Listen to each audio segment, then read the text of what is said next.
এই জিমি তো নাও তোমার জন্য। কি ব্যাপার সকাল সকাল ঘুষ দিচ্ছ যে? খুশ না, কমপ্লিমেন্ট বলতে পারো। তোমার গাল আপেলের মতো সুন্দর, একটা খেয়ে আরো সুন্দর হয়ে যাবে। নাও। বাহ, স্যার না থাকলে তো তুমি দেখি আকাশে ডানা মেলে উঠতে থাকো, আর স্যারের সামনে সুতা কাটা ঘড়ির মতো টুপ করে বসে যাও। যে মানুষটার সামনে দেশের সব অপরাধী ঘাবড়ে যায়, যাকে হারানোর স্বপ্ন দেশের প্রত্যেকটা উকিল দেখে, সেই মানুষটার সামনে আমি কি? সত্যি কথাটা বলার জন্য তোমার আপেলটা আমি খাবো। এই ঋতু, বসো বসো। তুমি আপেলটা না ধুয়ে খাচ্ছ কেন? স্যার, এর মধ্যে তো ফরমালিন থাকতে পারে, এটা আনহাইজেনিক। না স্যার, আপেলটা আমি নিজে কিনে নিয়েছি, একদম ফ্রেশ নিউজিল্যান্ডের আপেল। দেখেন স্যার, স্টিকারও লাগানো আছে। তুমি এটা কত করে কেজি কিনেছো? 300 টাকা স্যার। 300 টাকা। এক কাজ করো, তুমি দোকানদারকে যে বলবা 150 টাকা ফেরত দিতে। কেন স্যার? যে স্টিকারটা লাগানো আছে এটা লক করো। এখানে যে আঠাটা লেখা আছে, এই আঠাটা আমাদের একটি জেলার নির্দিষ্ট একটি জায়গায় এই আঠাটা তৈরি হয়। এই আঠাটা তৈরি করার পরে এই আঠাটা এখানে লাগানো হচ্ছে, সুতরাং এটা কখনোই নিউজিল্যান্ডের আপেল না। সুতরাং তুমি ওখানে ঠকেছো, ঠিক আছে? আর এটা যদি খেতেই হয় ধুয়ে খাবা।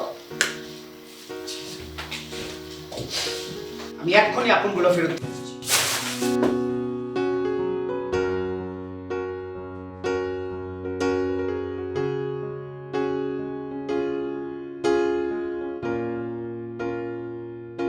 আপনি আমাকে মিথ্যা বলেছেন কেন?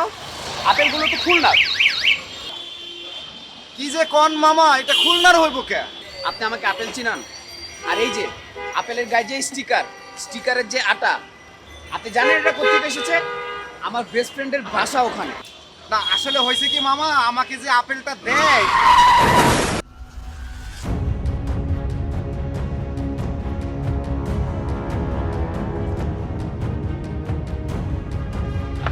দেখি দেখি বাইক একটু সাইড ডান একটু। আপনার কি হয়েছে? ওখানে আমার ড্রাইভিং লাইসেন্স আর অ্যাড্রেস আছে। বাসায় টাকা আছে ভাই, টাকা পয়সা দিতে বলেন না। টাকা পয়সার প্রবলেম নেই, আগে বলেন আপনার কি হয়েছে? আপনি আমাকে আরে ভাই লাশ। লাশ?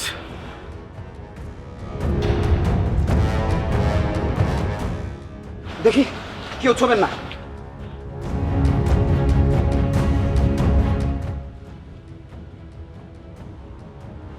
হ্যালো, ইন্সপেক্টর রশিদ, এখানে একটি লাশ পাওয়া গিয়েছে, আপনি তাড়াতাড়ি আসুন।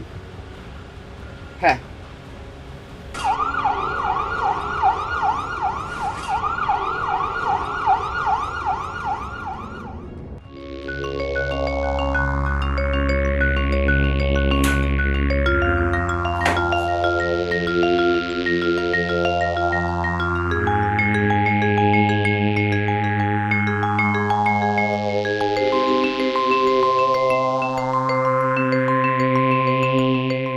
লোকটা মানে রফিক, একজন ড্রাইভার। সে তার মালিকের মেয়েকে কিডন্যাপ করেছে। জি স্যার, পুলিশ এ নিয়ে অনুসন্ধান করছে, আর এটা জানতে পেরে রফিক পালিয়েছে। আর পালানোর সময় নিজের চাচাকে খুন করে গাড়ির মধ্যে লুকিয়ে রাখে। রাশ ড্রাইভ করার কারণে সে অ্যাক্সিডেন্ট করেছে, এই তো? জি স্যার, আমি ইন্সপেক্টর রশিদের সাথে এ নিয়ে কথা বলেছি। পুরো ব্যাপারটা সাজালে এটাই দাঁড়ায়। না, আপনাদের সাজানোতে কোনো একটা ভুল আছে। মিতু কি বলেন?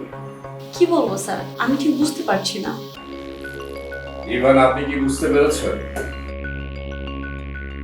যে লোক পালাতে চায় সে অ্যাক্সিডেন্ট করার পরে হসপিটালে নিজের পরিচয় দিয়ে সে ভর্তি হচ্ছে এবং চিকিৎসার জন্য টাকা দিতে চেয়েছে। আই থিঙ্ক এর মধ্যে কোনো সততা আছে। এরকম একটা সৎ লোক অপরাধী হতে পারে না। এই গল্পে নিশ্চয়ই কোনো অসঙ্গতি আছে। কিন্তু স্যার, পুলিশ তো রফিককে অপরাধী মনে করছে এবং ওর বিরুদ্ধে মামলাও করেছে। কিন্তু স্যার রফিকের তখন জ্ঞানই ফিরেনি, সে আত্মপক্ষ কিভাবে সমর্থন করবে? ওর হয়ে আমি লড়বো, ন্যায় প্রতিষ্ঠা করাই তো আমার কাজ। মানে স্যার, আপনি একজন অজ্ঞান অপরাধীর হয়ে লড়বেন? জানেন, আমি যখন ছোট ছিলাম আমার বাড়ির পাশে একজন লোক ছিল, আলী চাচা। আমি আমার জীবনে আলী চাচার মতো সৎ লোক কখনো দেখিনি, অথচ এই আলী চাচাকে একদিন চুরির অপরাধে ওই বাড়ি থেকে বের করে দেওয়া হয়েছিল। তারপর কি হয়েছিল? তারপর আলী চাচা সুইসাইড করেছে।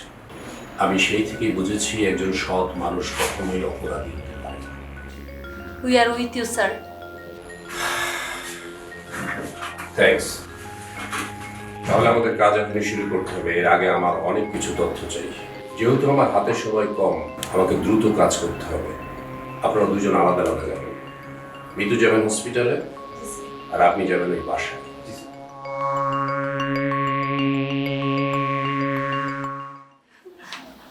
আমার আলিয়া কোথায়? প্লিজ আমার মেয়েটাকে একটু খুঁজে এনে দেন না আপনারা, প্লিজ। আপু শান্ত হও প্লিজ, এভাবে ভেঙে পড়ো না, শান্ত হও।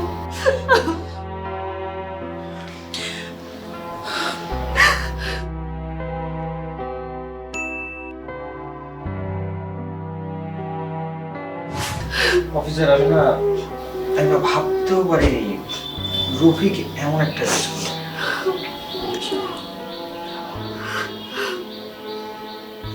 আচ্ছা, রফিক আপনাদের এখানে কতদিন ধরে কাজ করছে? 3 মাস আগে ওর চাচা কাজ করতো।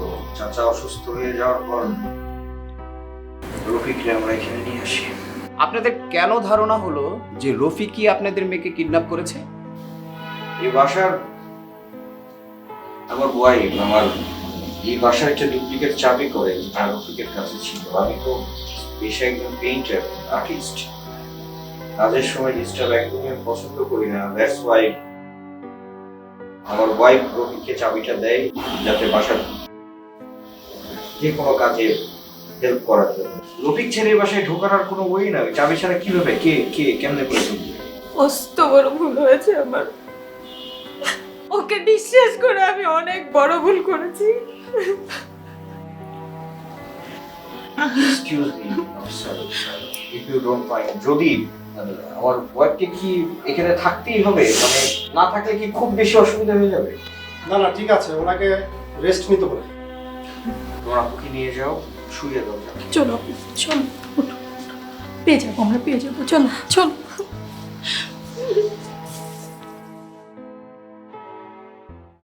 আপনার স্ত্রী কি করেন? ও মেইনলি ফ্যামিলি বিজনেসটা দেখাশোনা করে। আপনারা এই কয়দিনে রফিকের মধ্যে কোনো খারাপ কিছু দেখেছিলেন?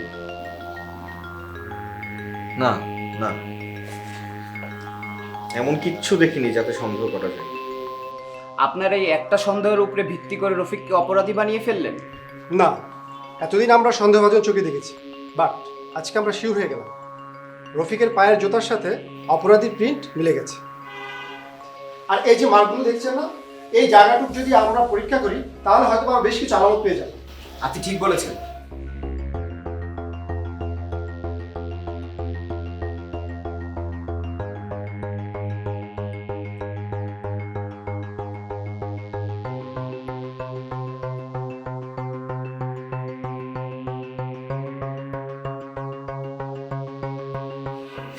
মিতু, আমাদের এখানে কাজ প্রায় শেষের দিকে। হ্যাঁ, আমরা আসছি।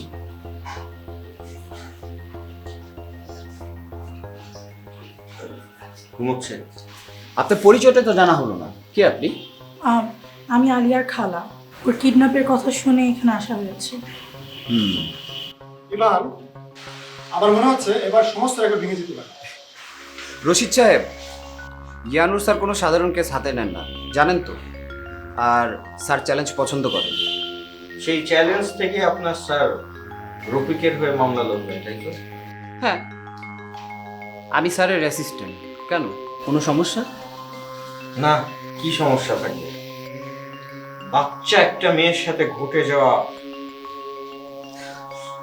এত বড় একটা অপরাধীর পক্ষ হয়ে লড়া, সমস্যা কি? কোনো সমস্যা নেই, ঠিক আছে? আপনি ভুল করছেন। আমাদের স্যার অপরাধীর বিরুদ্ধে লড়াই করে শুধু অপরাধীকে ধরার জন্য। হ্যাঁ, এটা সত্যি কথা। যদি আপনার মেয়েকে কেউ খুঁজে বের করতে পারে, সেটা হচ্ছে ইয়ানুর স্যার।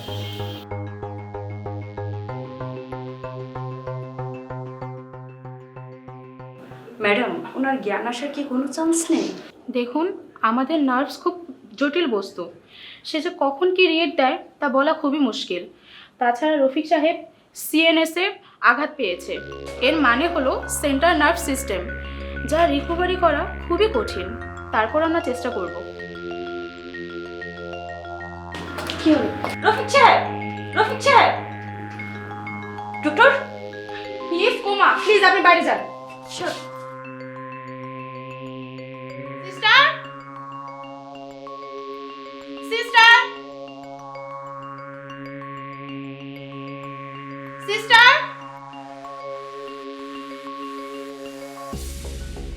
ইভান স্যার, ইংরেজি পত্রিকায় নিউজটা তুমি দেখোনি নিশ্চয়ই।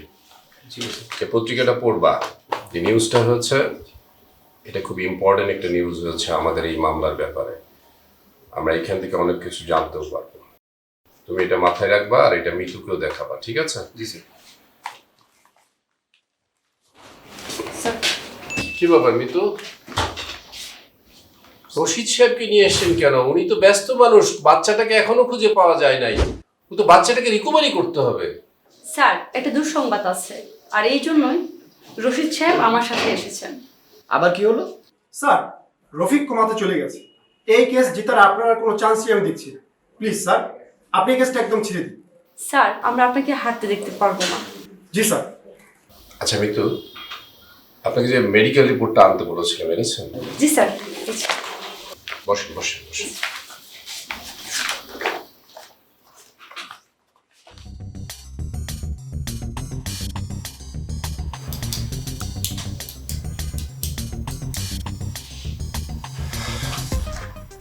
ডোন্ট ওয়ারি, কাল রফিক কোর্টে নির্দোষ প্রমাণ হবে।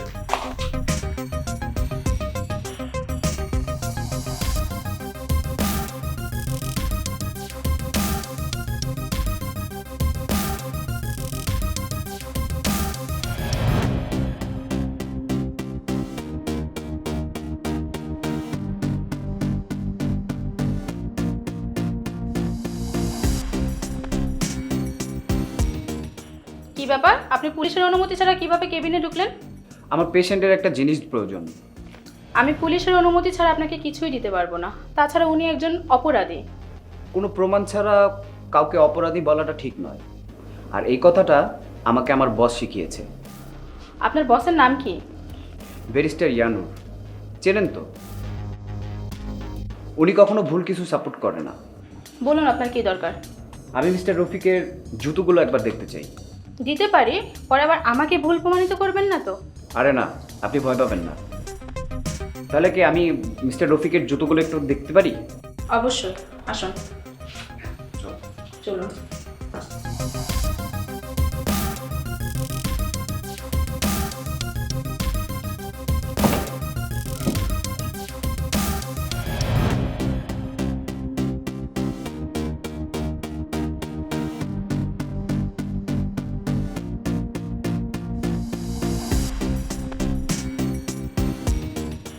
আদালতের কার্যক্রম শুরু করা হোক।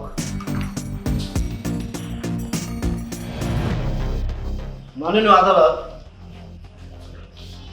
অহংকার ভালো, কিন্তু অতি অহংকার ভালো না। আমার বন্ধু ইয়ানুস সাহেব, তাকে সবাই এমন প্রশংসা করেন, তিনি মনে করেন এখন তিনি অতিমানব। অতিমানবের অতি অহংকার, যে কারণে তিনি একজন কোমায় চলে যাওয়া রোগীর পক্ষে মামলায় লড়ছেন। রফিক সাহেবের হাতে বাসার চাবি ছিল, সে চাবি দিয়ে তিনি দরজা খুলে ওই শিশু আলিয়া নামক মেয়েটিকে কিডন্যাপ করতে যায়। যখন তিনি কিডন্যাপ করতে যান, তখন বাসায় ছিল আরেকজন মানুষ, পুরানো ড্রাইভার, যে কিনা আবার ওই রফিক সাহেবের চাচা। তিনি কিডন্যাপের প্রতিবাদ করেন, তখন এই রফিক সাহেব চাচাকে হত্যা করেন এবং গাড়ি নিয়ে পালিয়ে যেতে চেষ্টা করেন। কিন্তু আমাদের দেশের অভিজ্ঞ পুলিশ বাহিনী তাকে ট্র্যাক করে এবং ধরতে যান, এই ধরতে যাওয়ার কারণেই তিনি দ্রুত গাড়ি চালাতে গিয়ে অ্যাক্সিডেন্ট করেন। বাহ, খুব সুন্দর গল্প মাননীয় আদালত, খুবই চমৎকার গল্প। আমার কলিগ যদি বই লিখতেন মাননীয় আদালত, তাহলে আমার বিশ্বাস এই বইয়ের অনেক কপি বিক্রি হতো। এমনকি এই গল্প দিয়ে মাননীয় আদালত সিনেমাও হয়ে যেতে পারে। মাননীয় আদালত, জানো সাহেব আমাকে অসম্মান করে কথা বলছেন। আপনি এতক্ষণ কি করছিলেন মাই ডিয়ার কলিগ? ইয়ানু সাহেব, এই মামলা সম্পর্কে আপনার কিছু বলার আছে? মাননীয় আদালত, অবশ্যই কিছু বলার আছে, কিন্তু খুব ভালো সুন্দর একটা গল্প সাজিয়েছেন আমার মাই ডিয়ার কলিগ সাইদ সাহেব। ওনার তারিফ না করে আমি পারছি না। যাই হোক মাননীয় আদালত, ওনার সব গল্প যদি আমি মেনেও নিই, তাহলে আমার একটি প্রশ্ন, আলিয়া কোথায়? রফিকের বাড়িতেও ছিল না, ইভেন রফিকের গাড়িতেও ছিল না। এই প্রশ্নের উত্তর কি হতে পারে সাইদ সাহেব? আপনি ভেবে নেন আর কিভাবে গল্প সাজাবো। ততক্ষণে আমি কারণটা বলে দিই। মাননীয় আদালত, ইওর অনার, রফিককে পাওয়ার পরেও আলিয়াকে পাওয়া যায়নি। কারণ হচ্ছে রফিক আসলে আলিয়াকে কিডন্যাপ করে।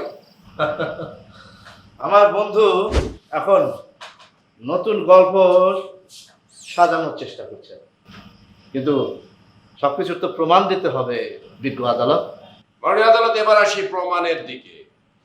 এই প্রমাণ দিতে আমার বন্ধুর কিছুটা সহায়তা আমার লাগবে। মাই ডিয়ার কলিগ, আপনার ফোনটা একটু দেখাবেন, মোবাইল ফোন। আমার ফোন দিয়ে আমি দেখ, please please, with the permission of court. Thank you. Harishwar পলাশ, তা আইফোন 12 এটা? ওরে বাবা, মিতু তোমার ফোনটা একটু দিবে?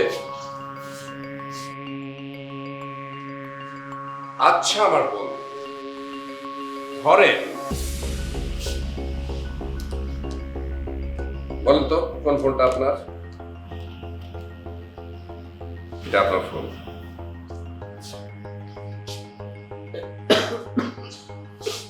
আরে এটা তো মেয়ে মানুষের ছবি, এটা কার ছবি? আরে এটা তো আমার অ্যাসিস্ট্যান্টের ছবি, তার মানে এটা অ্যাসিস্ট্যান্টের ফোন, আপনার না। আপনার ফোন তাহলে এইটা, যে একটু উলট পালট হয়ে গেছে না? আচ্ছা ঠিক আছে, আপনার ফোনটা নেন, আপনি পকেটে রাখছেন। মাননীয় আদালত, এক সাইজের একই মডেলের দুটি ফোন দেখে আমার মাই ডিয়ার কলিগ যেমন বিভ্রান্ত হচ্ছে, নিজের ফোনটা পর্যন্ত চিনতে পারেননি, ঠিক তেমনি একই সাইজের একই কালারের একই রকম জুতা পরে হয়তোবা কেউ বিভ্রান্ত হতেও পারে, এটা আমরা মেনে নিতে পারি। এবার আমি অবশ্যই প্রমাণ করে দেব যে রফিককে শুধু শুধু অপরাধী বানানো হচ্ছে। আমি প্রমাণ করে দেব ওই পায়ের ছাপ রফিকের না।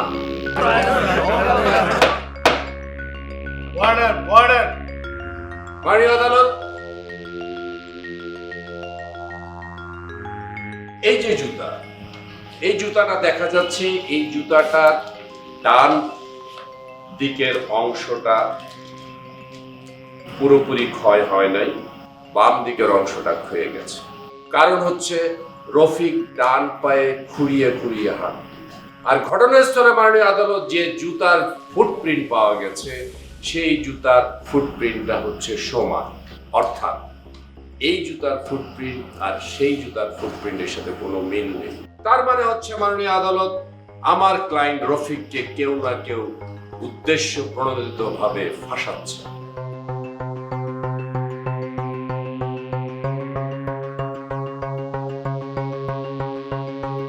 সুষ্ঠু তদন্তের জন্য পুলিশকে আদেশ দেওয়া গেল, সেই সাথে শিশু আলিয়া কোথায় আছে তাকে দ্রুত খুঁজে বের করার জন্য আদালত পুলিশকে আদেশ প্রদান করছে।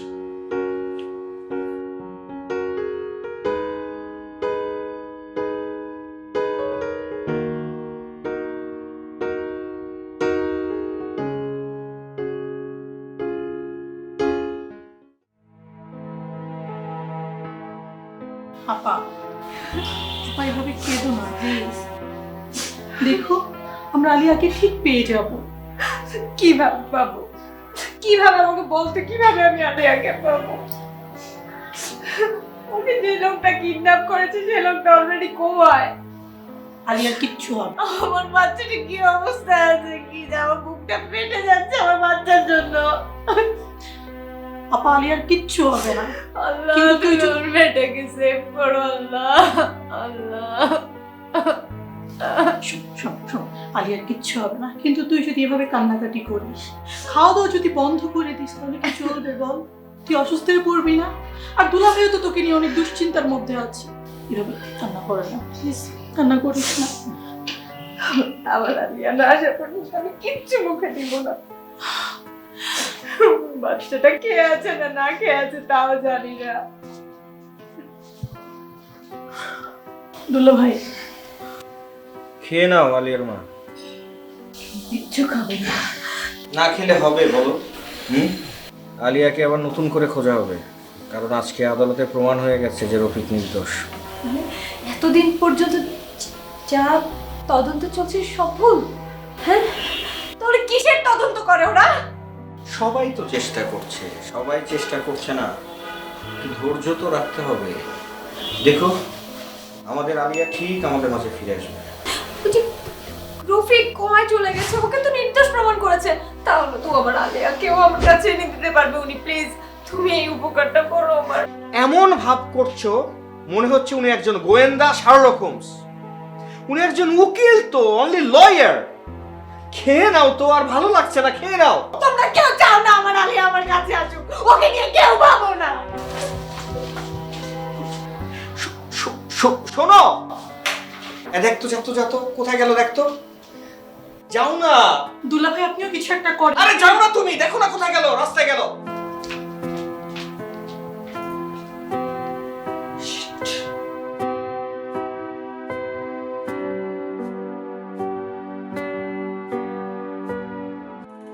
স্যার, এটা কি?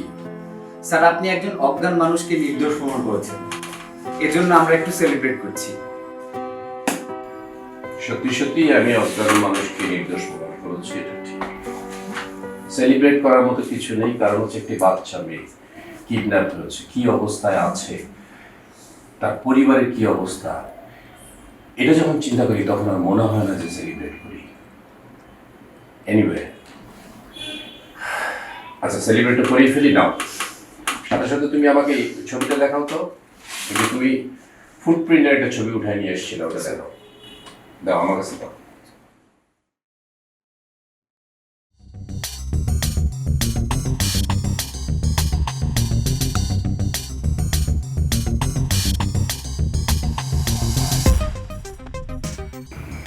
Oh my God. যে আলিয়াকে কিডন্যাপ করেছে সে বাড়িটায় খুব ভালোভাবে পরিচিত। তোমরা একটা জিনিস খেয়াল করো, দেখো, এই যে দেখছো এই ফুটপ্রিন্টটা এইখান থেকে এত দূর পর্যন্ত গেছে। এই ফুটপ্রিন্টে এত দূর পর্যন্ত গেছে, আলিয়া কিন্তু এখানে ছিল।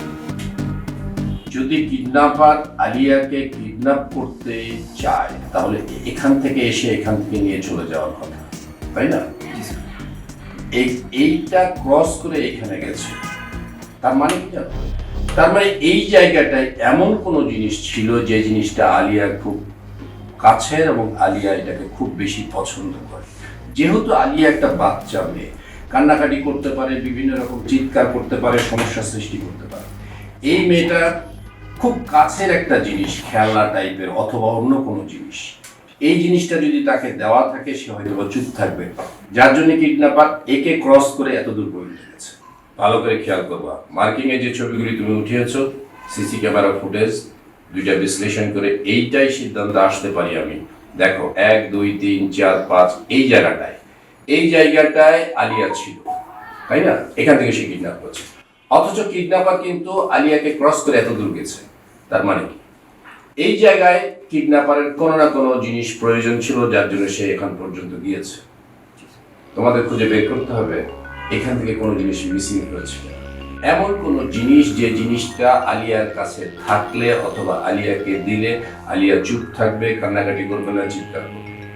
ঠিক আছে? কারণ কি জানো, এই বাচ্চাটা কিডন্যাপ করে নিয়ে যাওয়ার পরে বাচ্চাটা কান্নাকাটি করতে পারে, চিৎকার করতে পারে, এই বাচ্চাটাকে থামায় রাখার জন্য কেউ কেউ চকলেট কিনে দেয় না, কেউ বিভিন্ন জিনিস কিনে দেয়, ঠিক তার খুব কাছের কোনো জিনিস এখানে ছিল কিনা, যেটা কিডন্যাপার জানে যে এই জিনিসটা যদি এই বাচ্চাটার কাছে দেওয়া হয় তাহলে বাচ্চাটা চুপ থাকবে। তোমরা এক্ষুনি ওই বাসায় যাবে, বাসায় যেয়ে দেখবে এই জায়গা থেকে কোনো জিনিস মিসিং হয়েছে। স্যার, ছবিগুলো কিন্তু আমরা এর আগেও দেখেছি, কিন্তু এভাবে তো বুঝতে পারিনি। আপনি কি করে বুঝলেন স্যার? থার্ড আই ওপেন করেছিলাম তাই। মানুষের দুটো চোখ দিয়েছে সৃষ্টিকর্তা, আর আরেকটা চোখ আছে মন দিয়ে। মন দিয়ে চিন্তা করে যদি তুমি কোনো কিছু দেখতে চেষ্টা করো তাহলে সেটা তুমি দেখতে পাবে। এখনই তুমি ওই বাসায় যাও, ঠিক আছে? জি স্যার। স্যার, আমি সারাদিন এই ড্রেসটা পরে আছি তো স্যার, আমি চাচ্ছিলাম বাসাতে যে একটু ফ্রেশ হয়ে দেন স্যার আমরা। Okay, I will give you 5 minutes only. Thank okay, you sir. Take this one. আর তোমাদের কোক দুটো নিয়ে যাও, খেতে খেতে চলে যাবা। Thanks sir. আসসালামু আলাইকুম। আচ্ছা।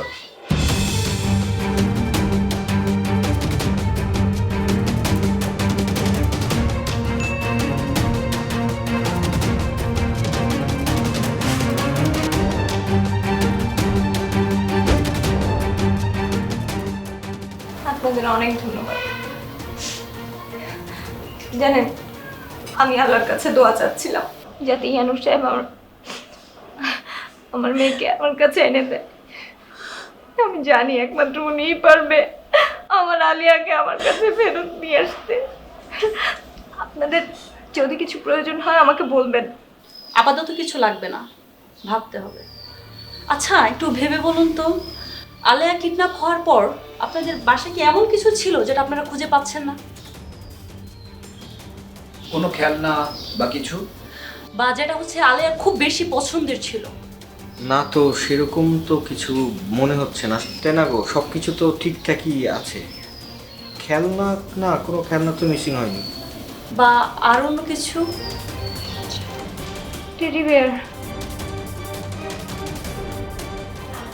টেডি বিয়ার, তুমি ভুলে গেছো আলিয়ার সাথে সবসময় একটা টেডি বিয়ার থাকতো।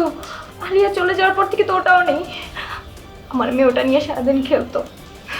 আসলে আমি ওটার কথা ভুলেই গেছিলাম, আপনারা বলার পর হঠাৎ মনে পড়লো। আচ্ছা, ওইটার কোনো ছবি আছে? ছবি থাকতে পারে, একটা সম্ভবত আছে। আমি দেখছি। আচ্ছা, টেডি বিয়ারের কথা তো ভুলে গেছে, টেডি বিয়ার তো দেখছি না। একটু ভেবে বলুন।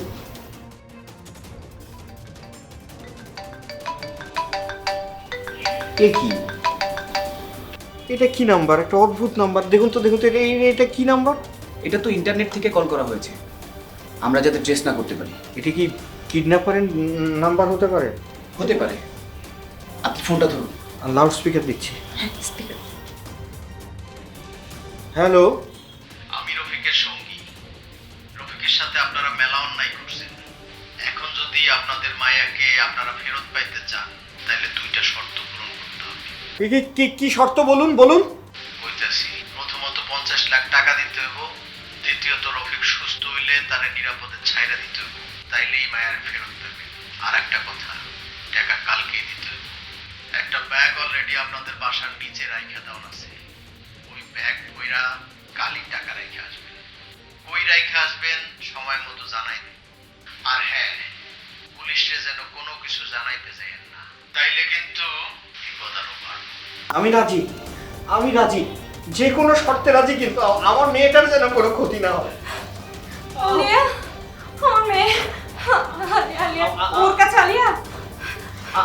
আমার মেয়েটার কথা শুনতে চাই। আমার মেয়েটা ভালো আছে, তবে মেয়েটার কথা শুনতে চাই। মা, মানে আমার আলিয়া, মা, আলিয়া, মা এখানে, মা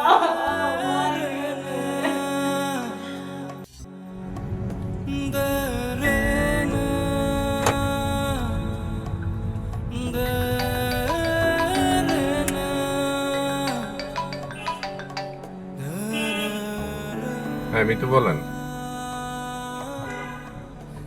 কি? আচ্ছা, ঠিক আছে, আমি আসছি। আপনারা এখানে ওয়েট করেন, আমি আসছি।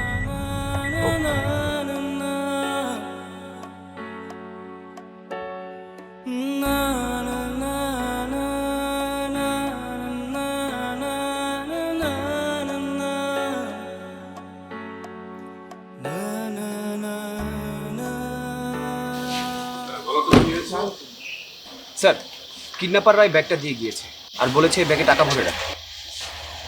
কিডন্যাপার ফোন করেছিল, ভালো কথা, কিন্তু ব্যাগ দিয়ে যাবে কেন? নিশ্চয়ই এর মধ্যে অন্য কোনো রহস্য আছে। আর কি বলেছে? স্যার, সে হচ্ছে রফিকের সঙ্গী, আর রফিকের অসুস্থতার জন্য সে খুব রেগে আছে। বলেছিলাম না স্যার, রফিক এর সাথে জড়িত? না, রফিকের আড়ালে অন্য কেউ অবশ্যই আছে। রফিক যেহেতু অসুস্থ, রফিককে ব্যবহার করে অন্য কেউ সুযোগ নিতে চেষ্টা করছে। তাহলে স্যার এখন আমরা কি করব? অবশ্যই আমাদেরকে আলেয়াকে উদ্ধার করার ব্যবস্থা করতে হবে। মানে আমরা কিডন্যাপারকে টাকা দিয়ে দিব? দেব, তবে তার আগে আমাদের কিছু কাজ করতে হবে। কিন্তু স্যার, কিডন্যাপার আমাদের অন্য কোনো স্টেপ নিতে বারণ করেছে। চিন্তা নাই মিতু, আমরা যা করব কিডন্যাপার তা ভাবতেও পারবে না।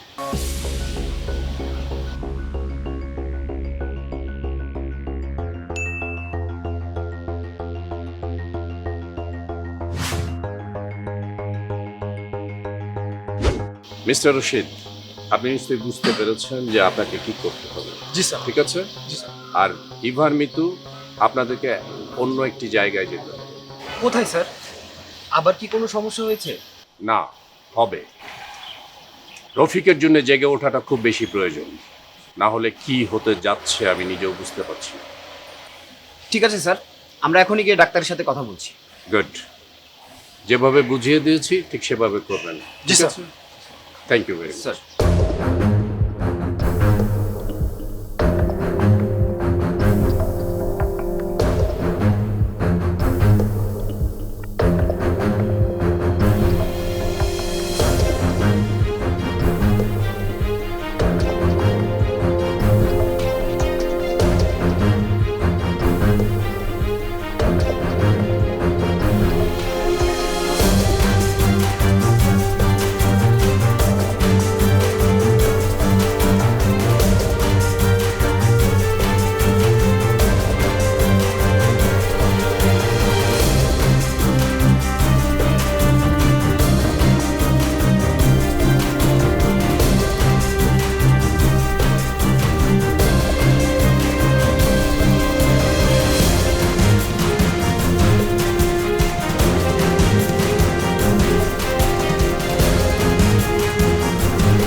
এই দেখি।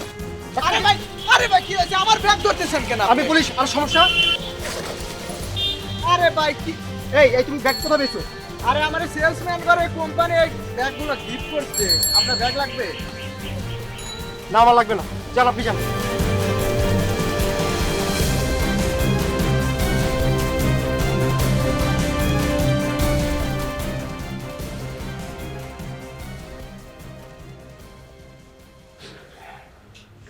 দেখেন, আমরা আপাতত পজিটিভ কিছু বলতে পারছি না। মানে ওনার কি কোনো উন্নতি হচ্ছে না? না, উনি বড় ডে বাই ডে আরও খারাপের দিকে যাচ্ছে। আচ্ছা, ওনাকে কি কোনো অপারেশন বা অন্য কিছু করে ঠিক করা যায় না? আমরা সব রকমের চেষ্টা চালিয়ে যাচ্ছি। ওরাল মেডিসিন দেওয়া সম্ভব না, তাই ক্যানেল দিয়ে আমরা তাকে মেডিসিন দিচ্ছি, কিন্তু কোনোভাবেই কোনো ভালো রেসপন্স পাচ্ছি না আমরা। আমি শুনেছি এরকম পেশেন্টকে শক থেরাপি দিলে অনেকটা সুস্থ করা যায়। ওনার মস্তিষ্ক এমনভাবে ড্যামেজ হয়েছে যে কোনোভাবেই রেসপন্স করতে পারছে না। তার মানে আমাদের কোনো আশার আলো নেই। আমি আমার সর্বোচ্চটুকু চেষ্টা করে যাচ্ছি। ম্যাডাম প্লিজ, আপনি যদি কোনো আপডেট জেনে থাকেন আমাদের সঙ্গে সঙ্গে প্লিজ ইনফর্ম করবেন। অবশ্যই আমি সাথে সাথে আপনাদেরকে জানাবো, আপনারা কোনো টেনশন করবেন না। চলে যাবেন।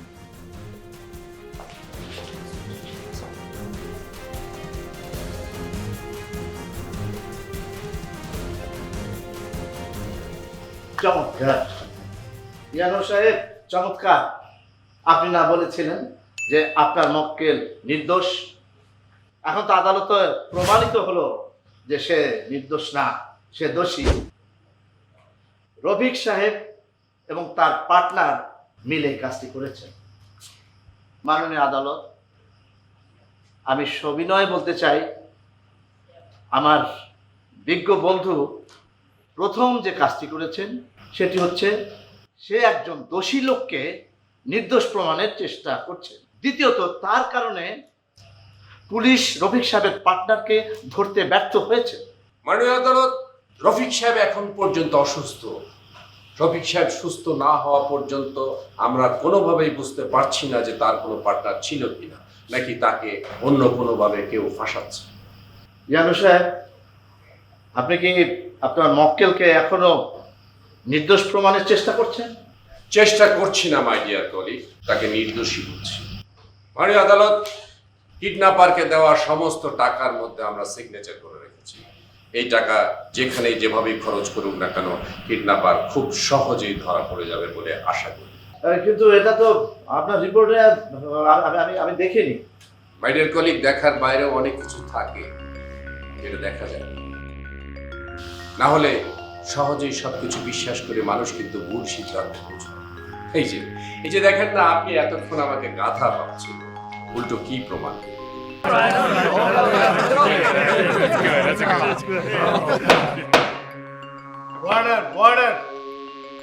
ইওর অনার, আমি দুইটা পসিবল ওয়ে ইউজ করেছি। আপনি কি নতুন কোনো আইডিয়া দিতে পারেন মাই ডিয়ার কলিগস, নাকি আমার পদ্ধতিটাই ঠিক আছে? না, ইটস ওকে।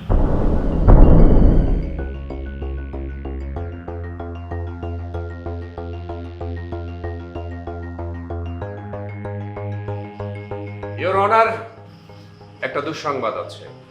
কোমায় থাকা রফিক সাহেব কিছুক্ষণ আগে মারা গেছেন।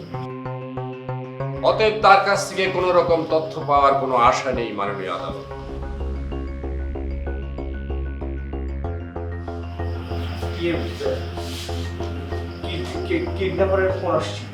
মাননীয় আদালত, কিডন্যাপার ফোন করেছে। উনাকে যদি অনুমতি দেন, ফোনটা খুবই জরুরি এবং খুবই ইম্পর্টেন্ট এই মামলার কারণে।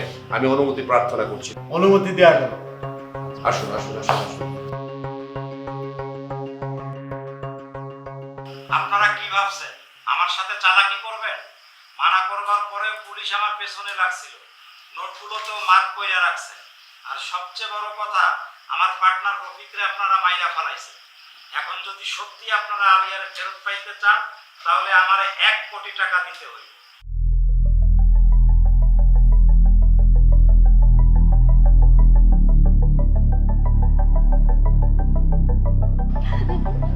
যত টাকা লাগে আমরা দেব। আপনি প্লিজ আমার বাচ্চাটাকে আমার কাছে ফেরত দিন। প্লিজ আমার বাচ্চার কোনো ক্ষতি করবেন না। যত টাকা চান আমরা দেব। মিছা কথা কইন না, আপনারা আগেরবার আমারে ঠকাইছেন, তাই এইবার একটা শেষ সুযোগ। আর পুলিশ নিয়ে কোনো চালাকি করলে সোজা আপনার মাইয়ারে কইলা মাইরা দেব।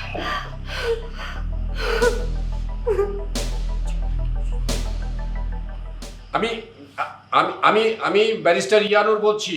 আমি আপনাকে কথা দিচ্ছি, আপনার চাহিদা মতো সমস্ত টাকা আমার অ্যাসিস্ট্যান্ট ইভান আপনার কাছে পৌঁছে দিবে। কোনো রকম পুলিশের ঝামেলা করব না, কিন্তু আপনাকে কথা দিতে হবে সাথে সাথে আলিয়াকে ফেরত দিবেন। এই কথায় কি আপনি রাজি আছেন? হ্যালো হ্যালো হ্যালো, শুনতে পাচ্ছেন? শুনতে পাচ্ছেন? আপনি কি রাজি আছেন? রাজি। কখন কই কিভাবে টাকা নেব তা আমি পরে জানাই দেব। হ্যালো, ফোনটা কেটে দিয়েছে। আপনারা শান্ত হন প্লিজ।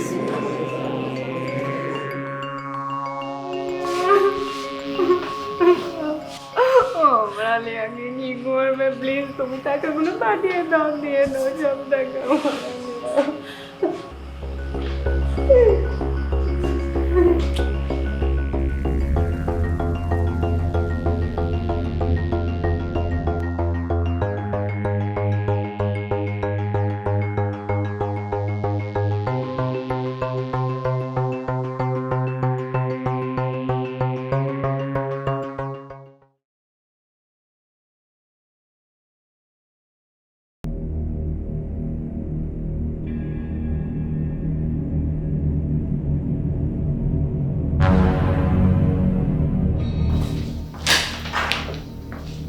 দাঁড়ান, ব্যাগটা ওখানে রেখে যান। কিন্তু আলিয়া কোথায়? ওকে না দেখে আমি ব্যাগ রাখবো না।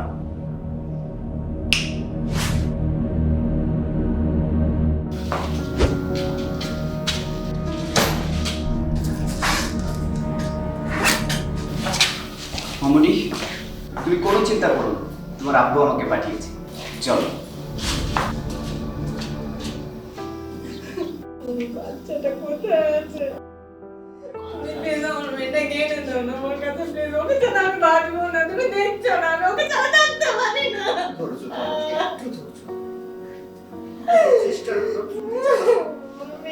আমার মেয়েটা কোথায় আছে?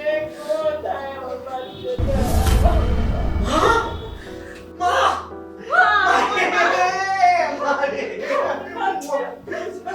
আমার মেয়ে, আমার পুলিশ গাড়িটা, আমার বাচ্চা। মাকে তুমি কোথায় দিলে যান? স্যার, আমরা সফল হয়েছি স্যার। আলিয়া আমার বাবা মার কাছে। Very good job Evan, I am proud of you. আজ থেকে আপনাকে মিতু আর বোকা বলবে না। হ্যাপি? স্যার আপনিও। আমার কি শান্তি লাগছে জানো, বাচ্চাটা আমার বুকে। আপনার এখানে স্যার, আমি আপনাকে একটু পর করে দিচ্ছি, একটু সমস্যা হয়েছে। ভেঙে টাকা নেই ইভান, আর ব্যাগটা এই বাড়িতে ফেরত এসেছে। আমরা এখন এই মুহূর্তে এই বাড়িটা সার্চ করবো। মানে আমি কিছুই বুঝতে পারছি না, আপনারা এই বাড়ি সার্চ করবেন? কি মানে কি আমাদের টাকা আমাদের এখানে আসতে যাবে কি করতে? এটা তো চলে গেছে। সেই উত্তরটা আপনি সময় মতোই পাবেন। তাই তোমরা সার্চ শুরু করো, যাও। স্যার কি বলছে এসব? হ্যাঁ, কিছুই বুঝতে পারছি না। এই সত্যি করে বলুন তো, আপনাদের দুজনের মধ্য থেকে কে বাইরে গিয়েছিল? অক্ষয়, আপনি বাইরে গেছিলেন কেন? দেখুন, মিথ্যা বলবেন না প্লিজ, এতে আপনাদেরই বিপদ হতে পারে। আচ্ছা মানে এখানে কি হচ্ছে, মানে আপনি কি বলতে চাইছেন? আমি তো কিছু, কি বলেন না? বুঝতে পারছি না আমাদের বাড়ি মানে সার্চ হচ্ছে কেন? ওনার আগার স্টুডিও থেকে পাইছি স্যার। মাস্ক? এই মাস্ক তো আমার না। এই মাস্কটা তো ওইদিন কিডন্যাপার করা ছিল, এখানে কিভাবে আসলো? হোয়াট? এই মাস্ক আমার না। বিভাগ সাহেব, আমি কিন্তু আপনার ফোন নাম্বার ট্র্যাক করলে সমস্ত তথ্য পেয়ে যাব। এখনো সময় আছে, সবকিছু সত্য করে বলুন। এই তুমি কিছু বলছো না, কি বলছে এগুলো? হ্যাঁ, আমি গিয়েছিলাম।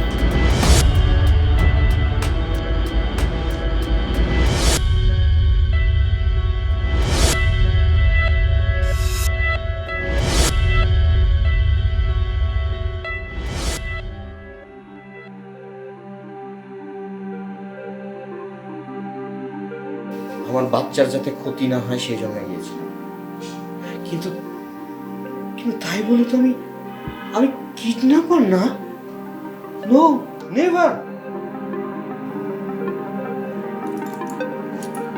ইউ আর আন্ডার অ্যারেস্ট সাহেব। কেন? আমি বুঝতে পারছি, দেখেন আপনাদের কোনো ভুল হচ্ছে। আমি আপনাদেরকে বলছি আপনাদের কোনো ভুল হচ্ছে। কেন? বাকি কথা না হয় আদালতই হবে। আসুন প্লিজ আমার কথাটা একবার শুনুন। দেখেন ওর কোনো দোষ নেই, ওর বাবা। দেখেন আপনারা আমার কথাটা একবার শুনুন না প্লিজ।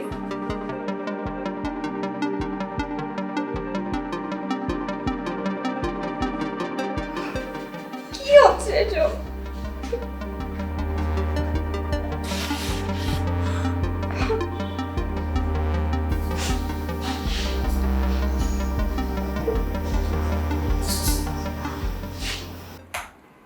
বুঝতেই পারছি না স্যার, টাকার জন্য কেউ নিজের মেয়েকে কিডন্যাপ করতে পারে?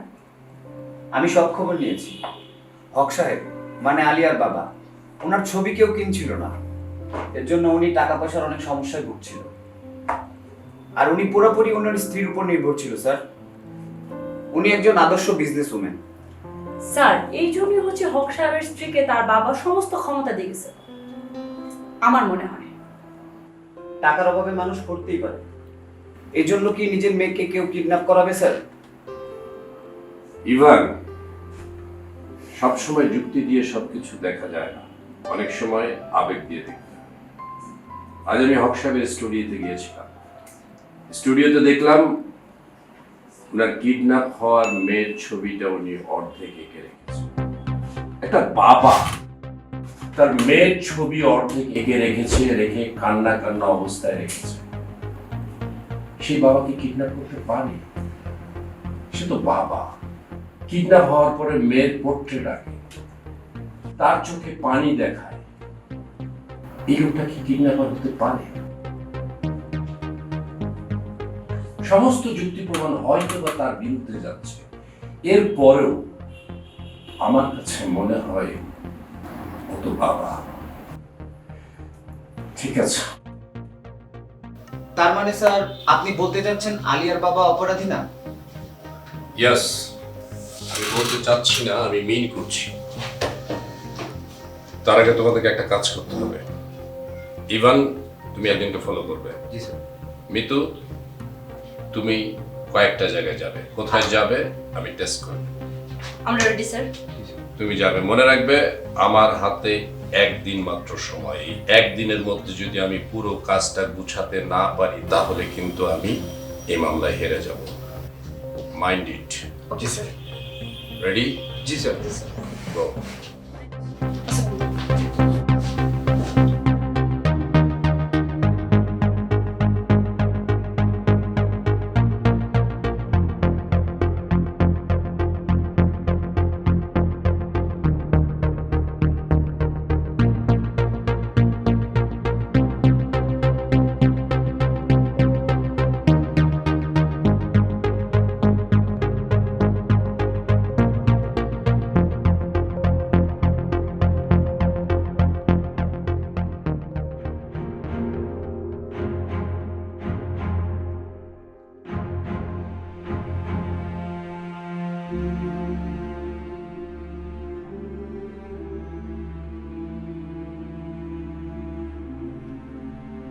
নীলা রহমানের ফ্ল্যাটটা যেন কোন ফ্লোরে? আপনারা কারা? আমি তো ঠিক চিনলাম না আপনাদের। আমরা ওনার বন্ধু। তা আপনারা ওনার বন্ধু, ওনারা কোথায় থাকে, এটা আপনার কয়তলায় থাকে এটা আপনারা জানেন না? না আসলে ঠিক তা না, অনেকদিন যাবত তো হচ্ছে ওর সাথে যোগাযোগ নেই, আর আমরা অনেকবার ফোনে ট্রাই করেছি, ওর ফোন ঢুকছে না। আমি বলতে পারবো না কোথায় আছে, আমি জানি না। আসলে এই বাসায় তো সে থাকে। বাসায় এটা হয়তো আপনি ফোনে কন্ট্যাক্ট করেন, কোথায় আছে জানি না। আমরা অনেকবার ট্রাই করেছি কিন্তু ওর ফোন ঢুকছে না, কিভাবে কন্ট্যাক্ট? আমি বলতে পারবো না ভাই, এটা আমাদের স্যারের নির্দেশ আছে, বাড়িওয়ালার নির্দেশ আছে, বলা যাবে না। আচ্ছা ভাই, আমাদের অনেক জরুরি, আপনি একটু যদি বলতেন যে উনি কোথায় আছে। জরুরি আপনি ফোনে আলাপ করেন, আমি বলতে পারবো। আমরা অনেকবার ফোন করেছি তো, আসলে ফোনে কল ঢুকছে না। আমাদের এখানে বলার এরকম এখতিয়ার নেই। আচ্ছা ভাই, আপনি যদি কিছু বলেন। না না না না না, আমার টাকার দরকার নেই তো। না আমি এটা ভাই, সিসি ক্যামেরা আছে, দেখলে অবশ্য আমার চাকরি থাকবে না। না না না, আমি নিতে পারবো না। আপনি এটাও রাখেন, এটাও রাখেন। ভাই আমাদের অনেক প্রয়োজন, একটু বলেন না ওনাকে কোথায় পাবো। বলা তো নিষেধ, আমাদের তো এগুলো বলার এখতিয়ার নাই। কিন্তু ওনারা তো গত 2 মাস আগে বাড়িওয়ালা 2 মাসের ভাড়া পাচ্ছিল, এই জন্য চলে গেছে। কিন্তু ম্যাডামও কিছু বলে নাই, হ্যাঁ, যে সে বড় ঘরের মেয়ে, হয়তো লজ্জায় কারো কাছে কিছু বলে নাই, চলে গেছে। কোথায় গিয়েছে না সেটা আমি বলতে পারবো না, আপনারা ফোনে আবার প্লিজ ভাই একটু। না ভাই, আমি বলতে পারবো না, আমি বলতে পারবো না, আমি বলতে পারবো না। আপনারা ফোনে কন্ট্যাক্ট করেন, আমরা অনেকবার তো ফোনে কল আবার করেছি। করেন। আমার এটা মালিকের নির্দেশ নাই যে বলতে হবে। আচ্ছা 2 মাস পর মানে উনি কোথায় গিয়েছেন তাও আমরা জানি না কোথায় গিয়েছে।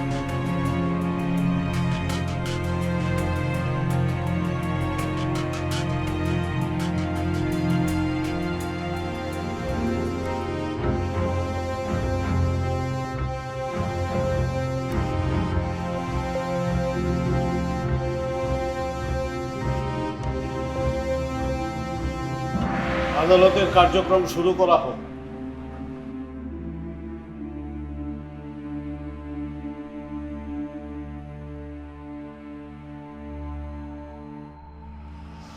মাননীয় আদালত, আমি বুঝতে পারছি না আমার বিজ্ঞ বন্ধু এই আদালতে কি চাচ্ছে।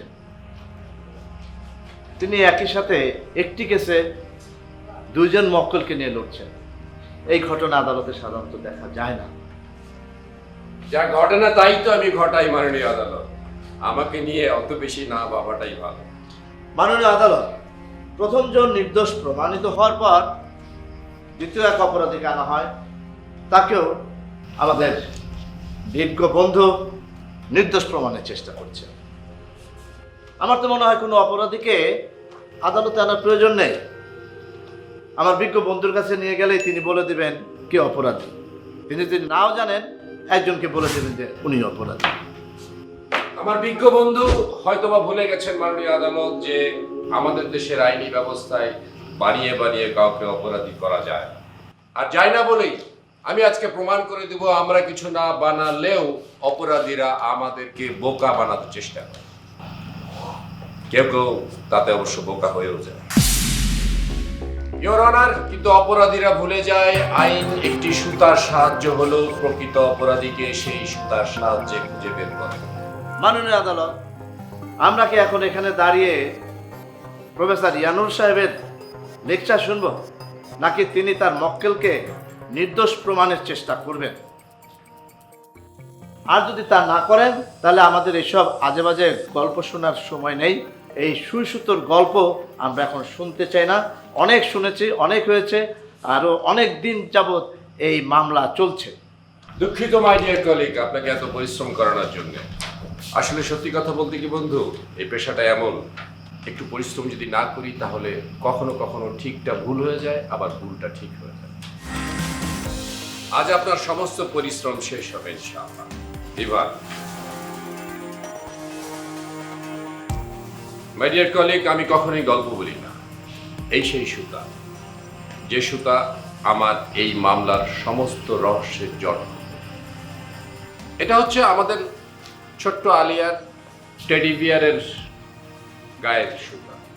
ফরেন্সিক রিপোর্টে এটা টেডি বিয়ারের সাথে ম্যাচ করা আছে।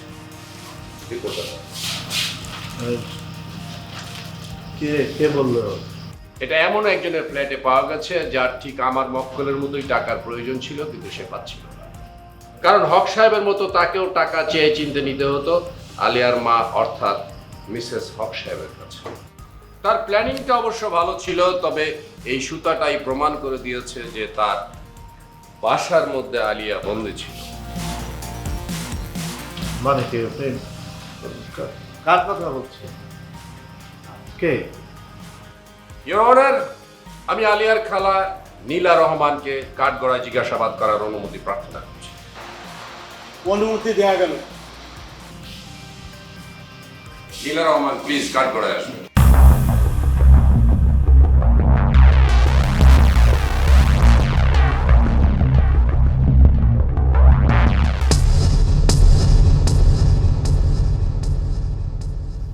বাকিটা কি আপনি বলবেন নাকি আমি বলবো? আপনি বললে আর কোনো প্রমাণ আমাকে কষ্ট করে দিতে হয় না। বলুন, আদালতের সময় নষ্ট করবেন না, নাহলে আমার কষ্ট করতে হবে। প্লিজ। ছোটবেলা থেকে বাবা সব সময় আপুর সকল চাহিদা পূরণ করত। আপু যখন যা চাইতো বাবা তাকে দিত। আমি কোনো কিছু চাইলে আমাকে দিত না। বাবা বলতো আপু নাকি খুব বুদ্ধিমতী আর আমি বোকা। বাবা মৃত্যুর পরে এমন উইল করে যান যে আমাকে এখনো আপুর কাছ থেকে সব কিছু চেয়ে চেয়ে নিতে হয়। এমনকি কোম্পানিতে আমার কোনো পজিশন ছিল না। তাই ইওর অনার, আমি নিজে কিছু একটা করতে চেয়েছি। আমার জীবন অন্যের হাতে বন্দি থাকবে কেন? জীবন তো আমার। তাই আমি বিজনেস করতে চেয়েছিলাম। আমি আপাকে বলেছি যে আমি বিজনেস করতে চাই। আপা আমাকে বলে বিজনেস রান করার মতো নাকি সে বুদ্ধি আমার নেই। তাই ইউর অনার, আমি প্ল্যান করি। আমি আপাকে দেখিয়ে দিতে চেয়েছিলাম, যাকে সবাই বোকা ভাবছে তার মাথায় বুদ্ধি থাকতে পারে। তাই ফুলের মতো আলিয়াকে আপনি কিডন্যাপ করতে পারলেন? আপনার একটু কষ্ট হলো না? আমি তোর কোনো ক্ষতি করিনি। I love her too. কিন্তু ইউর অনার, আমরা তো টেলিফোনে কণ্ঠ শুনেছি, সেটা তো ছেলের কণ্ঠ। হ্যাঁ, ওইটা আমার একটা ফ্রেন্ড ছিল। কিডন্যাপের শুরু থেকে একদম শেষ পর্যন্ত ওই আমাকে হেল্প করেছে, ফোন করা থেকে ধরে টাকা চাওয়া সব কিছু। প্রথমে ড্রাইভারকে ফাঁসাতে চেয়েছিলাম, কিন্তু আপনি তাকে নির্দোষ প্রমাণ করায় দুলাভাইকে ফাঁসানো ছাড়া আমার হাতে আর কোনো উপায় ছিল না। কেন? ওয়াই? কিভাবে পারলে তুমি? আলিয়া তোমার মাঝে তো আমি কোনো পার্থক্যই রাখিনি। তুমি একাধারে আমার বোন, একাধারে আমার সন্তান। কিভাবে? কেন? প্লিজ প্লিজ আপনার পুরো কথা শেষ করুন। সেদিন দুলাভাই ইভান সাহেবকে ফলো করবেন আমাকে বলেছিল। আমাকে এও বলেছে যে আমি আপুকে যাতে না জানাই, আপু জানলে রাগ করবেন। তারপর সেদিন ইভান সাহেব আপুকে বলেছিল টাকার ব্যাগে ফোন রেখে ট্র্যাক করবে, এবং আমি সেটা জানার পরে আমি আমার প্ল্যান চেঞ্জ করে দুলাভাইয়ের দিকে সন্দেহর তীর ঘুরিয়ে দিতে বাধ্য হই। সরি দুলাভাই, আমাকে মাফ করবেন। বিশ্বাস করেন, আপনার এবং আলিয়ার উপর আমার কোনো রাগ নেই, কোনো ক্ষোভ নেই। Thank you, thank you. মাননীয় আদালত, আমার আর কিছু বলার নেই। কেমন বোন তুমি? নিজের বোনের বুকের থেকে নিজের বোনের সন্তানকে দূর করছি। এর জন্য ছোটবেলা থেকে তোকে ভালো বড় করছি। আরে আমি তো তোকে আমার বাচ্চার মতো করে পালছি। আমি কখনো তোকে নিজের সন্তান ছাড়া ভাবি নাই। তুই কিভাবে পারলি আমার বুকের থেকে আমার মালিককে জড়াইতে? আমার বাচ্চাটা কয়দিন মাথা ছিল তুই জানিস? আমার বুকের থেকে আমার বাচ্চাটাকে কিভাবে জড়াইতে পারলি তুই? কেমন বল? তুই বুঝবি না আপা, তুই বুঝলে আজ আমি এখানে থাকতাম না, আজ আমার এই অবস্থা হতো না। জ্ঞানু সাহেবকে ধন্যবাদ এরকম একটি পেঁচানো মামলা সুরাহা করার জন্য। আদালত হক সাহেবকে নিঃশর্ত মুক্তি দিয়েছে, পাশাপাশি নীলা রহমান এবং তার সঙ্গীকে খুঁজে বের করে আরও জিজ্ঞাসাবাদের জন্য আদালত পুলিশকে নির্দেশ দিচ্ছে।